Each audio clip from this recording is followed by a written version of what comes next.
우리 6월 새벽 예배 마중물 특세 두 번째 날 함께하는 지체들을 축복합니다. 역사를 통해서 교훈을 얻지 못한다면 그것은 지혜로운 사람이라고 말할 수가 없을 것입니다. 그만큼 역사의 기록은 후대에 어떻게 인생을 살아야 되는지, 어떻게 나라를 경영해야 되는지, 어떤 삶을 살아야 되는지에 대한 아주 좋은 모델이 되는데요. 좋은 모델이 있고, 선한 일로 인한 좋은 모델이 있고, 악한 일로 인한 반면교사의 예가 있다는 것을 우리가 성경을 통해서 더 알게 됩니다.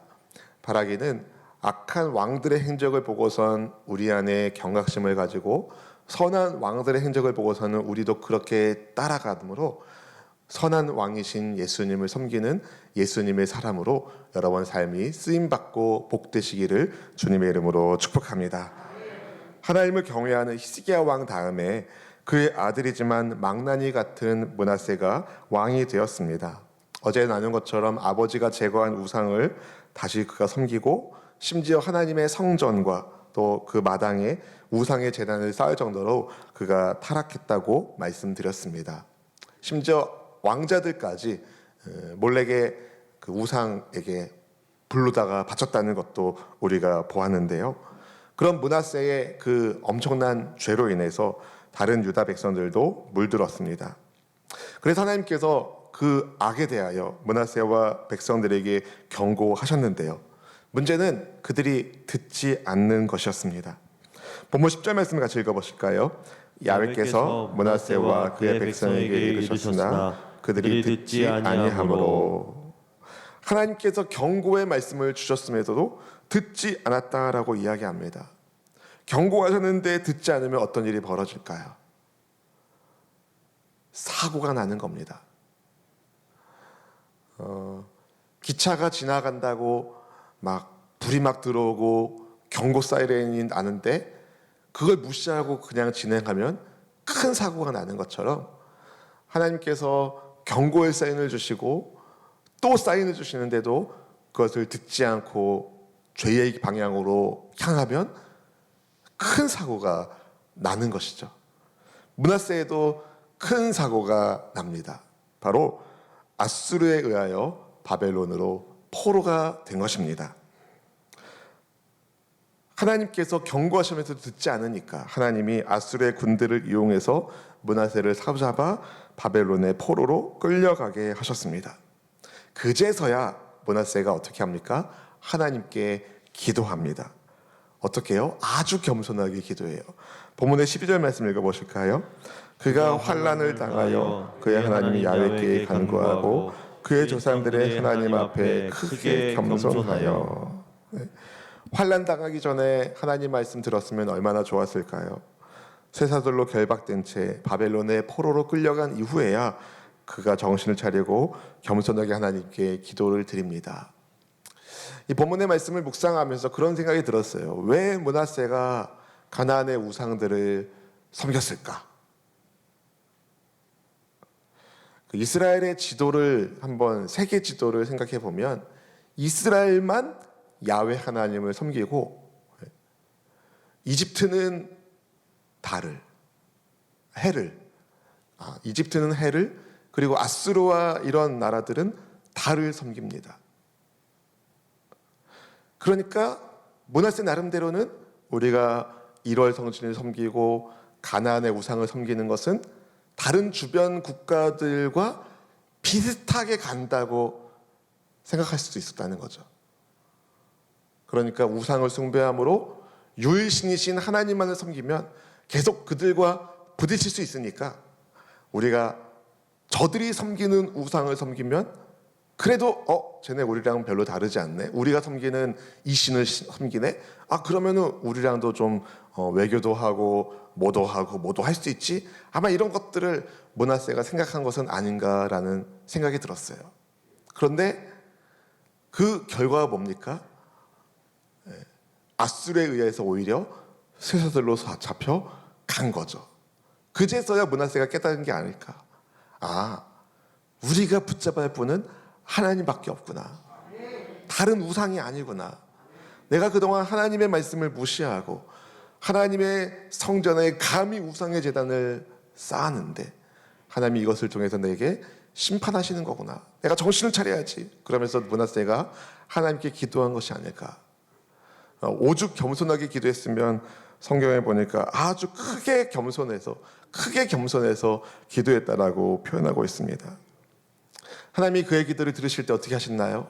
야 므낫세야, 내가 몇 번이나 너한테 얘기했는데 말 듣지도 않더니 이렇게 큰 코 다친 후에야 나한테 기도하는구나. 조금 더 정신 차리거라, 조금 더 고생하거라. 주님 그러지 않으셨다는 거예요. 기도를 받으시고 간구를 들으시고 응답해 주십니다. 본문의 13절 말씀을 같이 읽어볼까요? 기도하였으므로 하나님이 그의 기도를 받으시며 그의 간구를 들으시사 그가 예루살렘에 돌아와서 다시 왕위에 앉게 하심에 므낫세가 그제서야 야훼께서 하나님이신 줄 알았더라. 아멘, 아멘. 저는 이 말씀을 보면서 하나님이 얼마나 돌아오기를 사모하고 바라시는 분이신지, 얼마나 우리가 하나님을 향하여 살기를 원하시는지를 다시금 생각하게 됩니다. 동시에 하나님이 돌아오는 사람들이라면 이유 불문하고 맞아주시고 회복시켜주시는 좋으신 분이라는 것도 보게 됩니다.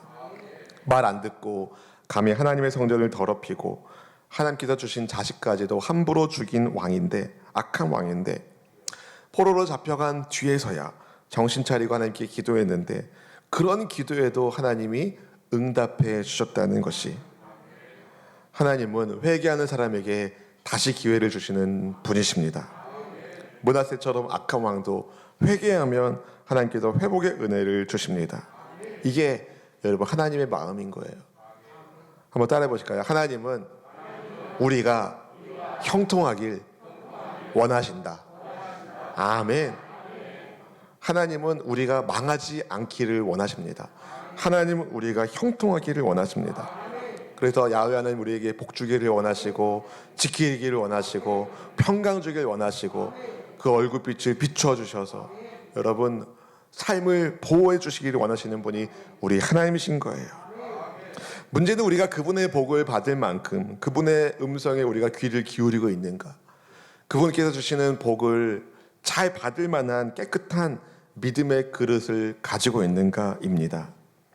아무리 좋은 음식을 주고 싶어도 더러운 그릇에는 그 좋은 음식을 담을 수가 없습니다. 왜냐하면 더러운 그릇에 좋은 음식을 담으면 그 좋은 음식이 가치를 잃어버리기 때문이죠.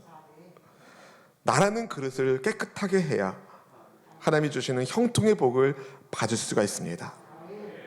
바라기는 므낫세의 죄도 하나님이 용서해 주셨는데 죄를 회개하고 그리스도 예수님을 의지하는 우리의 모든 죄와 허물을 하나님이 정결하게 해주셨음을 믿습니다. 그럼 이제 우리에게 남은 건 뭐예요? 형통의 복을 받기만 하면 되는 거예요. 믿음으로 주님 앞에 하나님의 은혜를 사모하시고 간구하는 우리 모두가 될 수 있기를 주님의 이름으로 축원드립니다. 예루살렘에 돌아온 므낫세는 외성을 튼튼히 했을 뿐만 아니라 우상을 제거하는 내적인 영적 각성을 이룹니다. 외적으로는 전쟁에 대비하고 이웃 나라에 대비하고 이제 안 거죠. 우리가 이제 하나님만 섬길 테니 저 우상들을 섬기는 나라들이 우리를 더 어떻게 할지도 모른다. 그러려면 우리가 국방력을 높여야 되니까 외성을 다시 쌓자.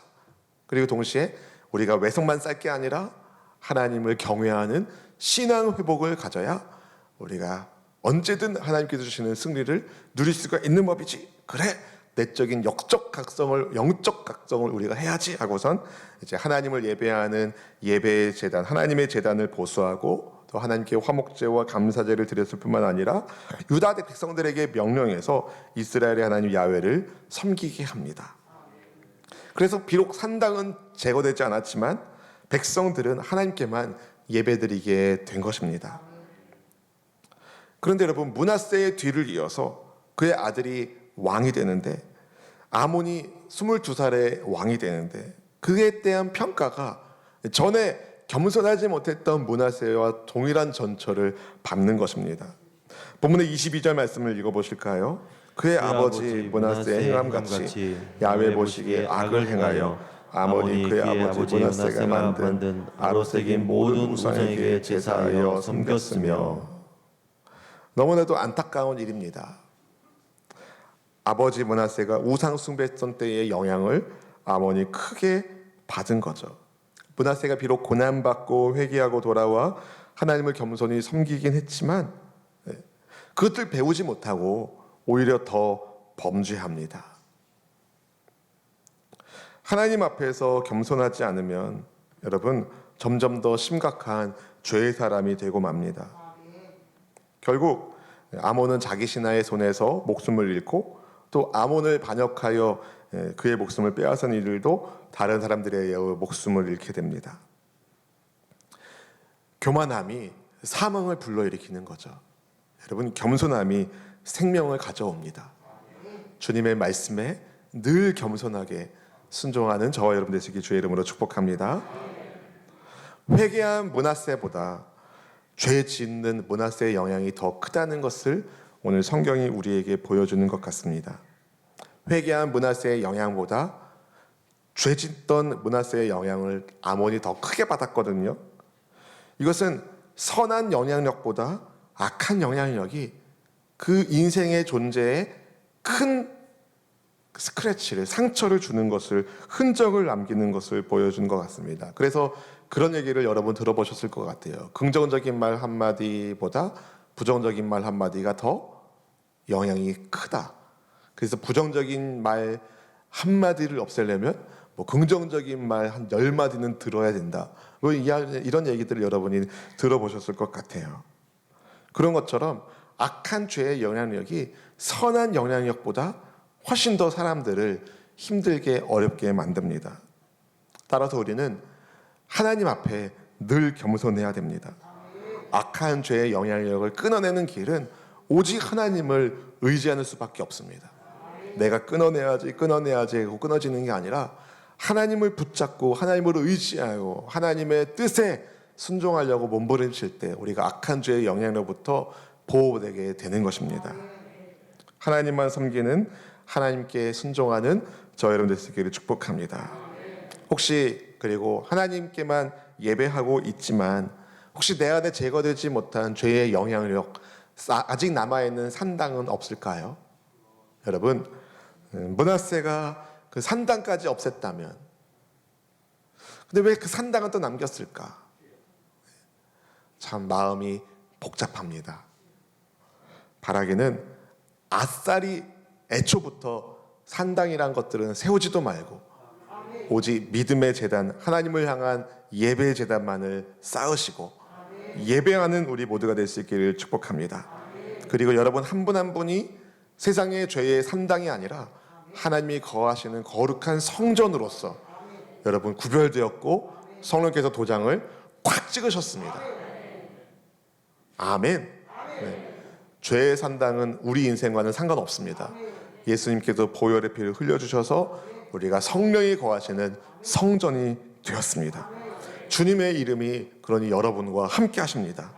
그러니 오직 예수님의 이름으로 아버지 하나님께 영광 돌리며 성령으로 충만한 여러분의 삶을 통하여 여러분 가족이 복을 받고 아멘, 우리 교회가 복을 받고 이 나라와 민족이 복을 받는 하나님의 크신 형통의 복이 우리 모든 성도님의 삶을 복되게 하시기를 주의 이름으로 축원드립니다. 기도하겠습니다.